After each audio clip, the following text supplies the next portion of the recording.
Muraho neza. Ah, hari ikintu tumaze iminsi tuganira ariko nabonye abantu batari kucyumva neza nk'uko kiri, kubera ko wenda hari icyo umuntu aba ashaka. Icyo umuntu aba ashaka rero ugasanga nicyo kenshi ari kwasisita kugira ngo wenda yihirikireho. Nakunze kubivuga iyo ndi mu bujyanama bujyanye na edikasiyo cyangwa no gushaka amashuri cyangwa akazi, twirinda amarangamutima, ahubwo tukareba icyanyacyo gikenewe. Maze iminsi mbabwira ku itangazo rya heke rijyanye no gukuraho amabwiriza ya tu principal pass. Tu principal pass murabizi yaciye ibintu hanze, abantu benshi cyane babura amahirwe yo kwiga bafite amafaranga yabo. Wajya kuri kaminuza runaka ati ntabwo twagufata. Amabwiriza ya heke avuga ko tugomba gufata umuntu ufite tu principal pass, none urabona wowe nta pass ufite, amasomo yose ufite F nubwo ufite diploma, ariko ntabwo twakwemera ko dukorana. Rero mvuga iri tangazo twagendanye nyine akantu ku kandi, ahubwo abenshi bakunda kureba videwo igice ntibayisoze. Niyo mpamvu nifuza ko abantu tugiye gutangirana iyi videwo bakurikira akantu ku kandi kugira ngo iki kibazo kitazagaruka kandi amahirwe akaba yanagucika bitewe n'uko wumvishe amakuru ariko uyumva igice kandi wari ufite umwanya wo kuba wayumva. Ndabizi ko benshi bashobora kuba bafite umwanya muto, ariko ushobora no kuvuga ati iyi video reka nze kuza kuyireba maze gutuza mvuye ku kazi cyangwa nicaye hamwe kugira ngo nkurikirane amakuru ku yandi, kugira ngo ejo ntazacikwa n'ibintu bya nyabyo. Niyo mpamvu rero dukora no kubashishikariza ko mutagomba gucika iyi YouTube channel mudakanze subscribe cyangwa inzogera y'imenyekanisha, kuko iyo ushyizeho video abantu barakanze subscribe bakanakanda inzogera y'imenyekanisha, ni ukugira ngo nyine bajye bahita babona iyo video yawe ako kanya, bakaba mu ba mbere babona iyo video. Ikindi icyo gihe uwo muntu aba afatwa nk'inshuti y'akadasohoka kuri YouTube yawe, kubera ko urumva aba akeneye content zawe kugira ngo ahite azibona hakiri kare agire ibyo yiga. Niyo mpamvu rero hano muri Mbijojo Tech ntabwo akwiye gucikwa no gukanda iyo nzogera ndetse na subscribe kugira ngo amakuru atazajya gucika, kuko nk'ubu ngubu ibi bintu turi kuvuga ni ibintu bifitiye akamaro buri umwe wese, haba umunyarwanda cyangwa umunyamahanga. Murabizi dufite ibibazo by'abanyeshuri bagiye bahura n'ikibazo cya tu principal pass, bakajya kwiga i Bugande, bakajya muri Kenya, bakajya muri Congo, bakajya i Burundi, bagaruka n'ubundi bajya muri heke gukoresha equivalence cyangwa muri reg, sorry, muri NESA, ugasanga sometime babaye rejected, banze nyine kwa prova equivalence yabo. Kandi mwibuke ko umuntu wize mu mahanga udafite equivalence, icyo gihe degree ye nta gaciro iba ifite. Ubundi bikunda kugira status nziza wenda ari nka PhD ivuye hanze, kuko aba PhD akenshi ntabwo bakunda kubaka ibintu by'ama equivalence, ariko kuri A0 cyangwa AD biragoye cyane kujya kwiga mu mahanga none ukiga muri kaminuza utarayifatira amakuru ya nyayo afatika. Rero niyo mpamvu ngiye gusubiramo iri tangazo kugira ngo buri umwe wese aryumve kandi azarikurikiza, atazasanga yarabuze amahirwe kandi ku bintu bye byoroshye nk'ibi ngibi. Uyu munsi naje niteguye ko ndaza guhera step by step, ndahera kuri kamwe ku kandi kugira ngo bitaza kubacika. Itangazo ryaciye kuri heke. Iki ni ikigo cy'igihugu gishinzwe amashuri makuru na kaminuza, ni nacyo gisetinga ibijyanye n'imyigire ya kaminuza, haba amanota, amadigiri n'ibindi. Hari n'ibindi byigize kubaho mu minsi yashize, ugasanga umuntu kaminuza runaka iramufashe, ntabwo mvuga iyo ariyo, ntaza kuza kwitiranya na bamwe mu bazizemo cyangwa mu baziyobora. Ugasanga kaminuza runaka kubera ikeneye umukiriya irakubwira ati nta kibazo turakwakira. For example, vuga urugero, yize MCB cyangwa yize PCB, ariko biology afite F, shima afite F, physics afite D, entrepreneurship wenda afite A. Noneho bakabara tu principal barebye amanota amasomo gusa kuko ari abiri, ngo entrepreneurship yabaye principal, basigaye bayemera kuyifata kubera ko igira combination muri kaminuza. Noneho urumva abonye physics abonye na entrepreneurship, physics afite D, entrepreneurship afite A, ariko biology afite F na chemistry afite F. Noneho uyu muntu akaba yamubeshya ngo yige nasi, turi kumwe, cyangwa yige ibintu bya agriculture, cyangwa yige education biology chimie, turi kumwe, cyangwa yige education biology geo. Urumva nabwo kwize PCB ariko ramubwiye ngo yige biology geo cyangwa biology chimie cyangwa biology mate n'ibindi bintu nk'ibyo. Ni ukuvuga ngo tu principal ubundi ikintu yarebaga amanota abiri amasomo abiri ugiye kwiga. amasomo bigiye kwiga, for example kuri ya PCB yacu ushobora kuba ugiye kwiga biology chimie, ugomba kuba ufitemo principale zombi nibura grade E cyangwa E mu kinyarwanda. Ubwo nimba biology ufite E, chimie E cyangwa D cyangwa C kugeza kuri E, ayo masomo ushobora kuba wayafata muri kombination ya kaminuza. Ariko waba mu gihe biology na chimie ufite F ariko entrepreneurship ufite A na physique B cyangwa D cyangwa C, icyo gihe ukaba wasaba nibura amasomo arimo economy na entrepreneurship, kuko nta somo rya physics na entrepreneurship ribaho muri kaminuza. Ariko kubera ko economy na entrepreneurship byenda kuba bimwe kandi physics ikaba ibamo imibare, icyo gihe economy iraza ikavaringwa na entrepreneurship, noneho umuntu akaba yakiga akabona bachelor degree. Byabayeho rero umuntu akiga yashimye nababwiye na biology yatsinzwe, kubera ko ngo bavuze ngo yatsinze physique na entrepreneurship ngo ato principal pass, bakamwemera gukompletinga cyangwa gukomeza muri ya qualifications irimo ya masomo yatsinzwe, ngo kubera ko ngo afite to principal pass mu yandi masomo abiri. Byarangira ugasanga umwana nyuma yo gusoza agiye kwaka equivalence muri heke irajugunye, cyangwa kaminuza igiye kwa approva amadigiri iz'abanyeshuri muri heke yanze kubasinyira kuri ayo madigiri amwe n'amwe y'abana batujuje za principale nk'uko bigenwa. Rero niyo mpamvu izi two principal pass turi kuzivugaho cyane, kuko zigiye kuza kugabanya abo bantu babura opportunity kandi bemerewe opportunity ugendeye kuri standard global. Uburyo bwa global bivuga ngo uha diplome cyangwa uha impamyabumenyi umuntu kubera ko icyiciro runaka akigezeho. Ashobora kuba atabona icyo twita buruse cyangwa loan cyangwa support ya country, kuko izo support zita igihembo cy'umuntu watsinze neza, ariko akaba yaniga muri private university. Ariko amabwiriza bumvaga nyine ko agenda bana bamwe na bamwe ntabemere ko bakomeza ku yindi level. Ayo mabwiriza rero mashya niyo twari twabasomeye. Inshuti zanjye, keep in touch kandi urebe neza, ukurikire kamwe kuri kamwe kugeza dushoje kugira ngo hatagira akagucika. Ubundi amatangazo y'iyi ngiyi twita heke cyangwa kino kigo cyacu rimwe na rimwe aca muri publication, nituyaburamo ndabereka tuyakura hano haba ama orders. Yego, tumanuke kuri ahagenewe amatangazo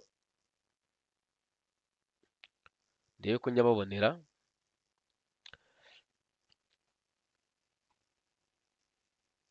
Mwihangane hano kubera ko biri kuzamuka hari igihe ritinda.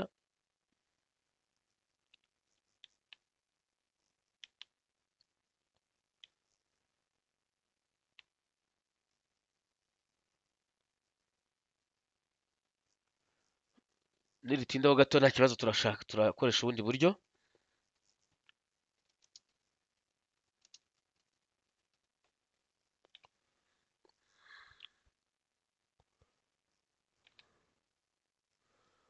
Yego, hano murabona ko hari public notice cyangwa itangazo kuri rubanda cyangwa ku banyarwanda bose.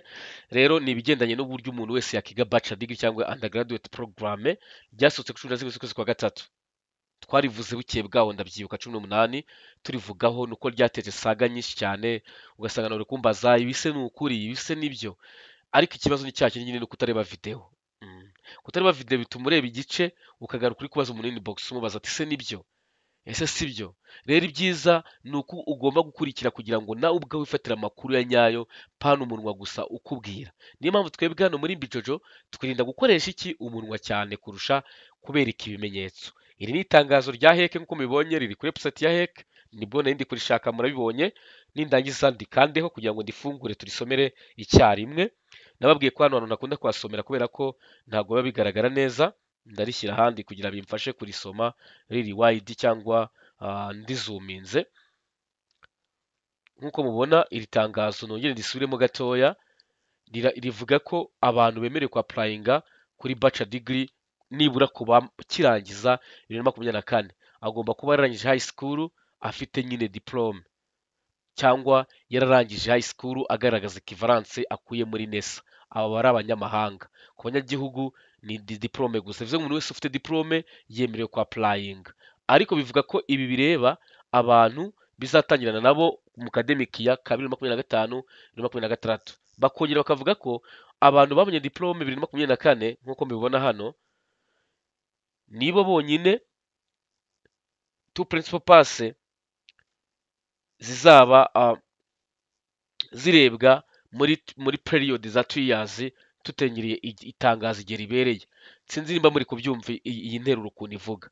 Interuro iravuga ngo secondary education certificates that were obtained before 2024 with the entry requirement of two principal pass are allowed for transition period of 2 academic years affected from the date of publications of this notice. Ubwo abantu nyine bize cyangwa nyine babonye diplome mbere y'imyaka ibyabo bizakurikizwa nyuma y'imyaka 2. Ubwo n'abandi bize Kongo bamaze imisi babimbaza babyumve. Hari abantu bize DRC, bize Bujumbura, bize Uganda, za Kampala University bafite ikibazo cy'izi two principal pass, ariko bavuga ko abantu nyine bize bagendeye kuri izi two principal pass cyangwa bagize imbogamizi z'izi two principal pass ariko barangije mbere ya 2024 ibyabo bizongera nyine mbese bazakora icyo transition period cyo kubakura mu byabagengaga babashyira mu bishya nyuma y'imyaka 2 iri tangazo rigize ute risohotse. Bivuze ngo duhereye uyu munota 2025 dusigaje 2 years kugira ngo tugirirwe icyizere. Ubwo ni muri za 2027 tuzaba twemerewe kuba twasaba ko tubone equivalence twarize tutuje to principal pass. Ubwo n'abantu bize nyine mu bihugu byo hanze bashaka equivalence, cyangwa ku bandi bantu bataratangira kaminuza ariko bize mbere ya 2024 nabo bazatangira kwiyandikisha muri kaminuza nyine, ubwo ndavuga privé, nyuma y'imyaka 2 duhereye igihe iri tangazo risohokeye. Sinzi niba mwongeye kubyumva none kuko ibintu narabivuze cyane. Nuvuga ngo itangazo nongere risubire kugira ngo ibintu tubikurikirane neza tubyumve kandi wenda bizatugirira akamaro nk'uko buri wese yifuza ko amakuru aje ayabyaza umusaruro. Niyo mpamvu ibintu bibagezaho ni ukugira ngo buri wese abyaze umusaruro aya makuru mu gihe cye, bitazamucika ngo ntabwo twamufashije kandi aricyo tubereye hano. Iyi YouTube channel ni yanyu, niyo mpamvu twayikoze kugira ngo ijye bagezaho amakuru ku gihe, kugira ngo hatazagira umuntu ucikwa n'amahirwe ayo ariyo yose.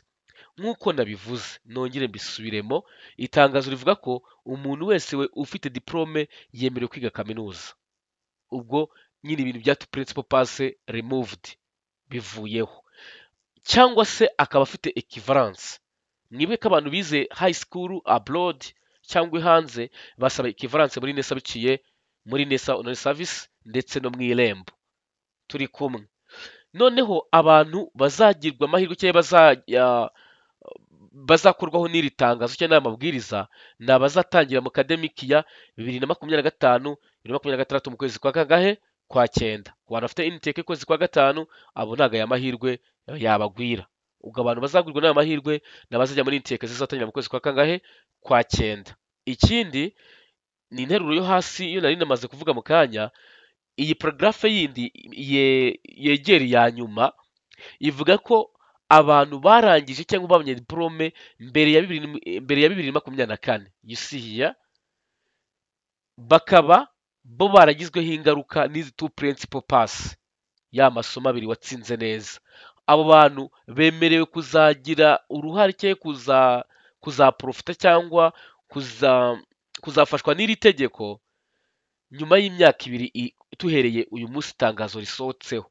Ni itariki 17 nizo ryasohotse ariko ryasinywe itariki 14 z'ukwezi kwa 3. Ubwo urabara imyaka 2 uhereye ku itariki 14 z'ukwezi kwa 3 2026 ni umwaka umwe, 14 z'ukwezi kwa 3 2027 ni imyaka 2. Ubwo nyuma ya 13 z'ukwezi kwa 3 2027 nibwo tuzaba tugize ute tumaze imyaka 2. Nibwo abantu barangije kera nabo bazagira cyangwa bazafashwa n'iri tegeko rishyashya rya heke. Ubu bantu rigiye gufasha ni abakirangiza 2024. Ubwo bose bemerewe kwiga mu academic cyangwa muri intake zizatangira mu kwezi kwa 9 batarebye to principal pass. Icyambaro uko waba ufite amanota.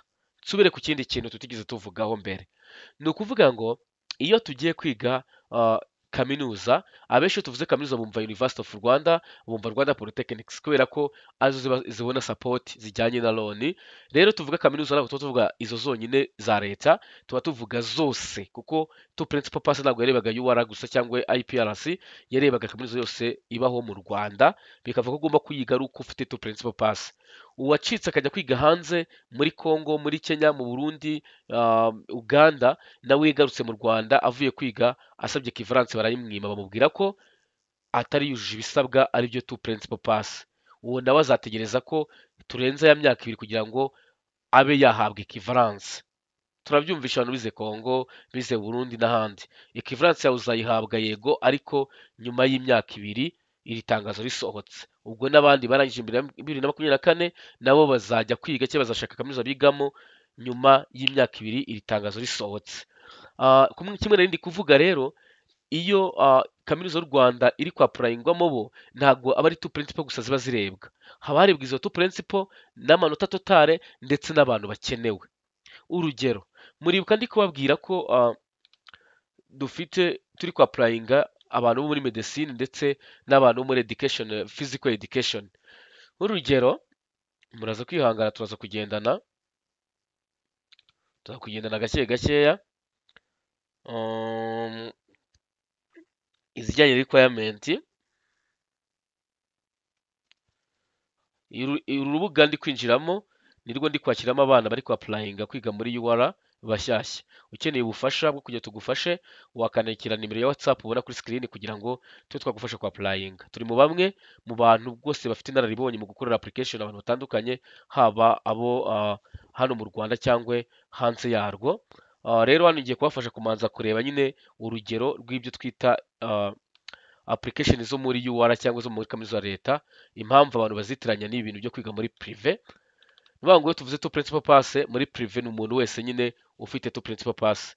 N'iri tegeko niriza ku muntu ufite diplome wese azaba yemerewe kujya kwirira muri prive izo tu principal pass zivuyeho. Yaba abandi bafite 9, yaba abangaba bari kugira 50 nyine afunze, murabazi bo muri academique dushoje, yaba ari n'abandi bagize za passable 1 n'igice cyangwa 2, bazaba bemerewe kwiga bose bagashaka amadigiri ya bachelor degree kubera ko heke izaba yakuyeho izi tu principal pass. Mu gihe igiye guhera kuri aba bantu bize uyu mwaka cyangwa basohotse 2024, ubwo abandi bazagenda bakurikiraho. Reka mbere bimwe bya UR rero hano mubona ni UR college y'uburezi yashakaga abantu bagiye kwa purayinga uyu mwaka academic ya 2025 2026 bashaka kwiga isomo cyangwa programme ya physical education, ariko izafata abantu 50 gusa. 50 gusa, kandi umuntu wese wize biology yemerewe kwa purayinga. Mbereke ngo ni bandi bemerewe kwa purayinga. Ngaya musiyo ni MCB, ni BCG, ni PCB, ni SME, aba n'abize education science, ni MCE, ni MPC, ni MEG, ni MPG na PCM. Aba ni bantu bemerewe kwa purayinga ku bijyanye n'aya masomo ya physical education. Physical education rero niba mara kuyapurayinga aba bantu bose, ushobora gusanga abantu bazasaba ino faculty cyangwa iyi programme ari abantu 300. Sibyo? Abantu 300 bose bapurayinze baza bashaka kuba nyine baba selected muri ino programme. Noneho bashaka abantu 50. Ngese bigenda ute? Ndakeka abantu turi kumwe hano kuri no YouTube channel abenshi bose twarize. Sibyo? Niba twarize tuzi statistique y'uburyo nyine byo gukora nyine uburyo bwo kuringaniza imibare, twiza amaregre d'Ottawa, twiga n'uburyo bwa Excel bamwe na bamwe bagize kuri ICT. Iyo tugiye gukora icyo twita sort cyangwa nyine gushyira ku murongo ibintu, hari ibyo tugenderaho. Urugero ni ubwinshi, ni ubunini, ni imitsindire n'ibindi. Mu mashuri aba ari imitsindire akenshi. Gusotinga imitsindire, iyo uri gusotinga urabizi ko n'amarufabe yisotinga. Abantu muze Excel muhita mubyibuka ko iyo turi gusotinga amazina na success cyangwa n'imibare runaka, nimba ari amafaranga menshi dushaka hera hejuru, na arufabe zitazitondeka. Urugero, nimba mu bana 300 navuze bapurayinze ino kaminuza y'u Rwanda muri programme ya physical education, ari abantu 300, harimo abantu 100 bose bafite amanota 100 ku ijana, barapfutse ikizamini cya leta. nibo bazisotinga bwa mbere ariko bitondeke kuri arufabe. Uzasanga bari inyuma mu bantu ijana nyine bafite ijana ku ijana ari abantu bafite amarufabe y'inyuma, ari wayi ba yandereye ba zirimwo abagabo ba uwamariya, ba bantu bafite amarufabe y'inyuma. Noneho abaza imbere ni abafite amarufabe y'imbere, aba akariza murabazi abo, abeza, akarabo, za A zose ziza imbere. Vuga ngo mwese mufite ijana ku ijana ariko arufabe zanyu zihise zibateza ikibazo cyo gutuma bamwe baza imbere abandi baza inyuma. Nibamara gusotinga abo bantu murabyumva ni 300 kandi bose bujuje amanota, batsinze amasomo bavuze, bafitemo grade nziza, bafite hejuru y'amanota 70 bose nk'uko itegeko riri kubivuga. Ariko hano ho bavuga na 60 nabwo bavuga 70 nko mu kiganga, ni 60 ho bavuga ko ufite 60 wemerewe kwa applyinga muri ibi bintu. Noneho reba uyu muntu namara kwa applyinga turi kumwe agasabumitinga neza ari abantu 300, uzasanga uwa 300 afite 60 mwe arapurayinze nyine muri porogaramu imwe. Noneho uwa mbere afite ijana kugera ku muntu w'ijana wenda na 10 bafite ijana, bahite basotinga arufabe zitondeke. Nibarangiza usanga umuntu wa 50 nk'uko bakeneye umuntu ufite senkani, nk'uko bakeneye abantu 50 muri iyo porogaramu, basotinge abantu 300 baca umurongo ku muntu wa 50. Niba aca umurongo ku muntu wa 50 uzasanga uwo muntu wa 50 n'ubundi yarapfutse, usanga n'ufite 80 n'ufite 90 n'ufite angahe arasigaye. Niho muzajya kubona iyo turi mu bintu bya kaminuza za leta hari igihe baguha ibintu utize. Ese bigenda gute kugira ngo baguhe ibintu utize muri kaminuza ya leta? Ni ukuvuga ngo iyo baselectinze amasomo, tuzabibona nitugera muri application za general zandi masomo havuyemo izi medicine, izi dental, izi surgery, izi physical education turi kwa applying. Nihaza andi maprograme ayo muri business, muri social sciences, muri KVM cyangwa college of animal health, nitugera mu makoleji yandi nka za education zisanzwe tuzabivugaho mu byumve neza. Ni ukuvuga ngo iyo wasabye isomo ariko amanota bafatiyeho nawe ukaba yarimo, ni ukuvuga ngo nyine bari abantu 110 bafite ijana ku ijana bashaka abantu 50 basotinga na arufabe zitazisotinga, hari abandi 60 basigaye banganya amanota n'abandi babahaye ishuri ariko bo batabonye ishuri kubera ko imyanya yari ihari muri iryo shuri nk'uko hano muri no porogaramu ari 50 itabakwira, bahita bafata abandi basigaye bandi ko ari 60 kugira ngo bazavuge ngo inota fatizo ni 50 cyangwa ni 110 cyangwa ni 70 cyangwa ni 80, nuko bazafatana bandi bari munsi y'abandi bakabajyana mu yandi ma department cyangwa mu programme atasabye. Murabizi wajyaga wumva turi kuburana ngo umwana yarapfutse cyangwa afite amanota ye 70, urabizi ko yari 73 mu minsi yashize kera, ukuvamo umwana afite 73 yasabye nasi barangije mukubita ubuhinzi cyangwa mukubita forestry, akarekarama ngo ni gute umwana yisabira nasi ngo bakamukubita forestry kandi yagize amanota meza. Impamvu ni ukuvuga ngo amanota 70 yagize niyo bafatiyeho kuri nasi, barebye basanga nibavuga ko bafite kuri 70 kandi noneho we agasanga yabaye rejected, ntabwo yabonye admission kandi yujuje amanota, azarekarama. Bakavuga ati kugira azarekarame reka duhite tumutransfer muri agriculture cyangwa muri forestry hatasabwe kandi ahemerewe, bagahita bagutransferyo kubera ko ntabwo ari burenze umubare ukenewe. Niba ari 70 cyangwa 50 muri nasi nabo ngabo, abasigaye bahita babatransfer mu zindi department zitasabwe ariko banganya amanota n'abafashwe muri ya department uri wasabye. Ntabwo bajya kugufata mu bo hasi yaho, ubwo murabyumva ibyo bintu.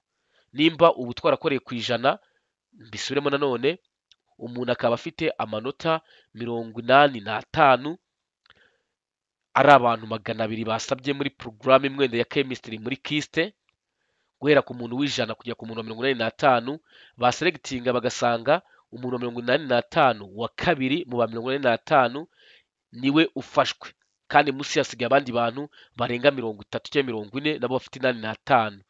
Icyo gihe ntabwo abantu bazahita babajugunya babima admission, noneho nibarangiza bazasore ngo cut off max ngo ni 85. Wapi, bazahita babafata babatransfer ahantu hatigeze hasabwa n'abandi bantu. Mbese ntabwo ariko porogaramu zose ariko zisabwa n'abantu benshi.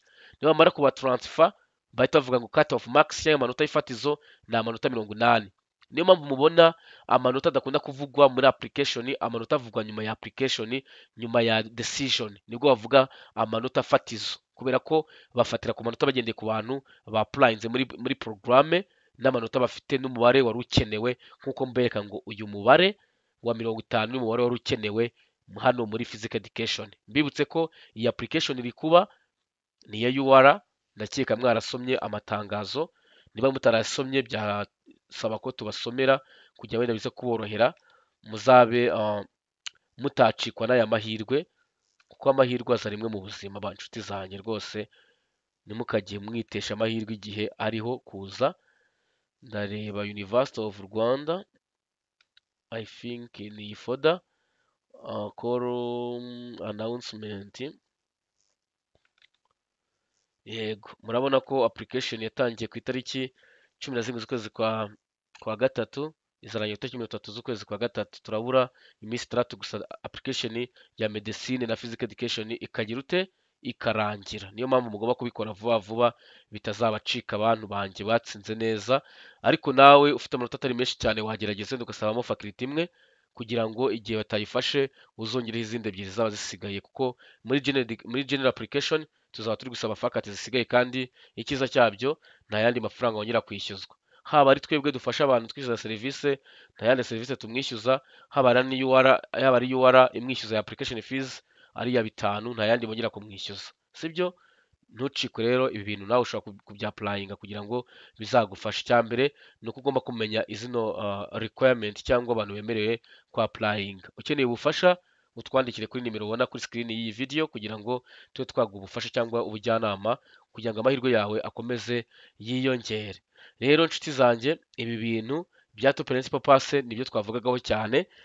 Mwumve ko cyane biba bireba abantu baziga muri prive, kuko ho ntago bavuga ngo umuntu ngo afite amanota menshi cyane nicyo kizatuma ajya kwiga.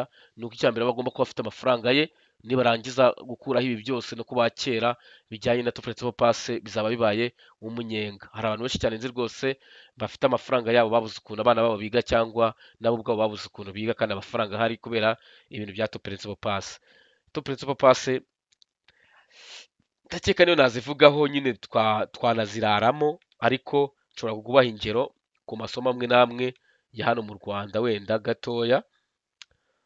Ndashaka isomo bita PCB, niryo mfiteho oya MPG.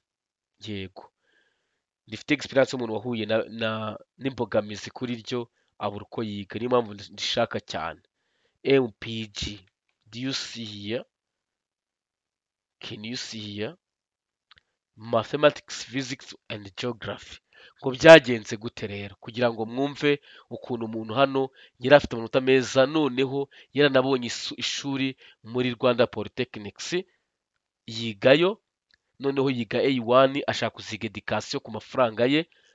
Yagize imbogamizi zimeze gutya kubera ikibazo cy'izi two principal pass.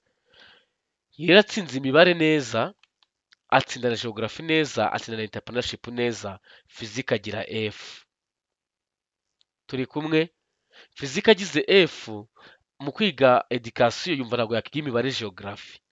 Icyo gihe ashaka kwiga imibare computer cyangwa imibare physique, ko ari byo bikunda kubona akazi cyane, kuko byigwa n'abantu bake. Agiye ku Mount Kenya arababwira ati ndashaka kwiga imibare physique cyangwa imibare computer cyangwa physique computer. Baramubwira ati ntabwo byakunda, kuko physique ufite F, kereka siyanse ebyiri urazitsinze nibwo twaguha computer. Mate computer twayiguha uramutse ufite D cyangwa E muri physique, kuko ntabwo twaguha computer na mate physique ufite F. Reka tuguhe imibare na geo, kubera ko geography wayitsinze. Mwabyumvishe, private university. Rero ibi nibyo nyine bimaze iminsi biba struggle, ukaba ufite amanota pe totale, ariko two principal pass zikakugonga. Wumve two principal pass ntabwo ari kuba ufite amasomo abiri watsinze, ahubwo ayo masomo agomba kuba anahuye n'ibyo ugiye kwiga muri kaminuza. Nk'uyu muntu wa physique, chimie na biology ntabwo yemerewe kwiga ibintu bya computer kenshi, kuko nta mibare afitemo cyangwa nta computer afitemo. Uyu agomba kwizimba cyane ku bintu bya chimie na biology cyane. Turi kumwe? Yego. rero ibi nibyo bintu bikomeje guteza ibibazo muri iyi minsi, ariko ubwo heke nyine nk'uko mwabibonye yasohoye itangazo rivuga ko ibintu bigiye kuvaho duhereye ku bana bakirangiza n'abandi bakazaza nyuma y'imyaka ibiri, nizere ko ibintu bigiye kuryoha. Izi two principal pass nizo mvuga cyane, niyo mpamvu nagarutse kugira ngo ibintu tubiganireho cyane. Two principal pass zabarwaga zigendeye ku bintu ugiye kwiga muri kaminuza, ntabwo ari ukureba gusa diplome ngo uvuge ngo amasomo abiri ngo narayatsinze, bamaze no kureba ko bihuye n'ibyo ugiye kwiga. None ubu ngubu nibivaho uzajya ujyana diplome yawe gusa, usaba isomo wikomereze wiyigire kaminuza.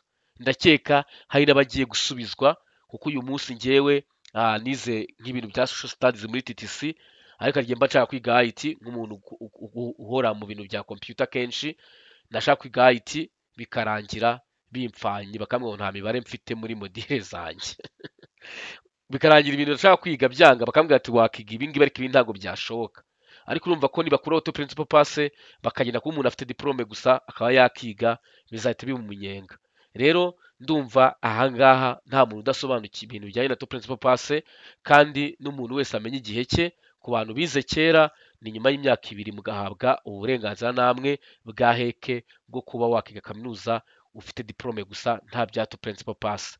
Ubwo no ku bantu bize hanze badafite two principal pass bakimwa equivalence, ubwo muzasaba equivalence nyuma y'imyaka ibiri ririya tangazo twasomaga rya muri heke rimaze gusohoka. Ubwo ndahera ya tariki ya 14 z'ukwezi kwa gatatu nzageze 2027, ubundi nanjye nemererwe kuba nakaka equivalence mu gihe nize ahandi hantu u Rwanda cyangwa amabwiriza ya heke atemeraga ko umuntu yiga afite amanota runaka wajyanyeyo, uyu munsi ukaba warabuze equivalence. Ba wihanganye igihe gito, imyaka myinshi imyaka ibiri ntabwo ari myinshi, ugendeye ku myaka wihanganye ukagereranya n'imyaka ibiri isigaye, ndakeka itari myinshi. Rero nahacoreje kugira ngo buri wese afate umwanya atekereze ibyo apanga mu myaka iri imbere kugira ngo azamure ubumenyi. Twagiye tuganira byinshi cyane bijyanye na development education, bamwe ati nta mpamvu kujya kwiga hanze cyangwa no mu Rwanda birashoboka. Rero twese twiga aho dushaka bitewe n'ibyo dukeneye, ariko bitavanyeho ko amashuri afite abahanga cyangwa amashuri afite abaprofesa bari hejuru cyane ku rwego rw'isi, umuntu atanayiyambaza ngo ayigemo mu gihe akeneye kuzamura ubumenyi buhambaye. Niyo mpamvu tubafitiye amahirwe kwiga muri Catholic University of America, ni kaminuza muri Amerika iri mu mujyi rwagati Washington DC. Iyi kaminuza rero ikaba ishobora kuguha scholarship y'100% cyangwa pasho, ariko icyo twongeraho twebwe tugufasha kuba wahita ubona loan ikavaringa ibisigaye, tukagufasha no gutegura interview ya visa kugira ngo itazakubana ikibazo. Mwe ko muri visa ikintu cya mbere kiba ikibazo ni financial support, ni ibintu bizagufasha kugira ngo wige. Iyo ubishubije nabi visa yawe iba denied.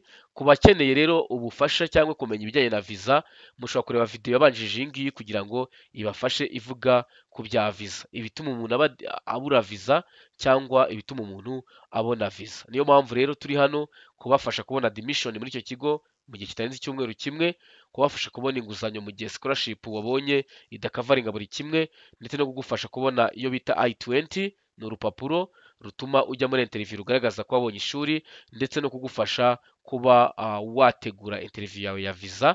Amafaranga ya serivisi twishyuza aho tubera beza cyangwa turi inararibonye cyangwa n'intangarugero ndetse n'ikinyamwuga, amafaranga ya serivisi yatwishyura nyuma yo kubona visa. Murumva ko ari byiza, ntabwo aba ari menshi, ni hafi y'ubuntu rwose. Ukeneye ubufasha cyangwa kugira icyo twumvikana cyo tuganira kuri iyo gahunda, watwandikira kuri nimero ya WhatsApp ubona kuri screen kugira ngo tube twagufasha. Bidakuyeho n'abantu bari kwapuringa mu Rwanda, haba muri Rwanda Polytechnics ndetse no muri UR, turacyahari kugira tubafashe. Hari fomu muraza kubona kuri comment ibanziriza iyi video, noneho iyo comment iraba igaragaramo link yo kuzuza imyirondoro ndetse na link ya WhatsApp yo kwinjiramo kugira ngo ujye ubonera amakuru ku gihe. Niyo mpamvu rero utagomba kujya ucikwa nanone no kujya ukanda subscribe ndetse n'inzozi y'imenyekanisha kuri ino YouTube channel yanyu, kugira ngo igihe cyose dushyizeho video zibafasha mujye muzibonera igihe. Ikindi, iyo ufite igitekerezo cyangwa ikibazo ntugatinye kucyandika muri comment, kugira ngo igihe cyose tuba tugiye gukora inkuru twibuke kubasubiza cyangwa kubafasha gukemura ibibazo muba mwabajije muri comment. Mukomeze mugire ibihe byiza kandi amahirwe masa ku bantu bari kugerageza, haba ari gusaba akazi cyangwa gusaba amashuri. mwibuka ko ari twebwe ba mbere muri izi gahunda gukorera application abantu ndetse no kuba batunganyiriza inyandiko zitandukanye haba amaseve n'andi ma statement. Ariko ntarasoza mbibutse ko hari scholarship ya Fulbright yo muri Amerika, yo nta nubwo duca amafaranga, ni nkaho nyine n'ubundi nyigukorera free.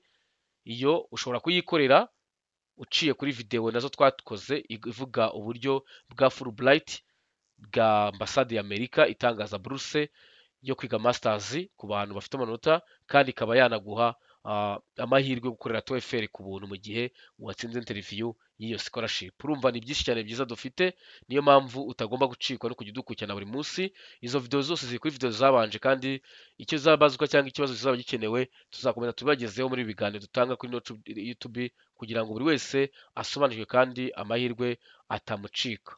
Amahirwe masa, kandi nizere ko tuzahorana, tuzagumana, niyo mpamvu nifuza kuzabahorana. Nyagasani akomeze abane namwe kandi akomeze abongerere imigisha n'amahirwe.